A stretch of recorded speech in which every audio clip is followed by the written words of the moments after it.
আজকে তো ছিল কার্তিক পুজো, সবাই সেটা জানেন। আর এই কার্তিক পুজো আমাদের বাড়িতে গত ৩ বছর হয়েছে। আর এই বছর উনি নিজেই পুজোটা করছেন। এই বছর সেরকম কোনো আয়োজন করা হয়নি। কোনো রকমে ফল মিষ্টি দিয়ে ও একটু ঠাকুরদের ভোগ লাগিয়ে দিচ্ছে। তাই আমি একটু ভিডিও করে নিচ্ছিলাম। যাই হোক, কার্তিক পুজোটা কিন্তু এখন কম বেশি প্রতিটা বাড়িতেই হয়। আর এটা একটা মজার উৎসব বলা যেতে পারে। আমরাও আগে বান্ধবীরা মিলে আমাদের পাড়াতে এরকম অনেক কার্তিক ফেলতাম।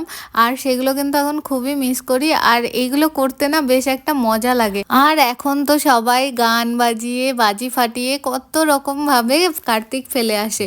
বেশ খুব একটা আনন্দজনক ব্যাপার। তো যাই হোক, এখানে ওর পুজোটা সেরে নিয়েছে, তারপর ঠাকুরদের এখানে শয়ন দিয়ে দিয়েছে। আর এখন তো আস্তে আস্তে ঠান্ডা পড়ে যাচ্ছে, তো এরপরে ঠাকুরদের শীতের পোশাকও পরিয়ে দিতে হবে।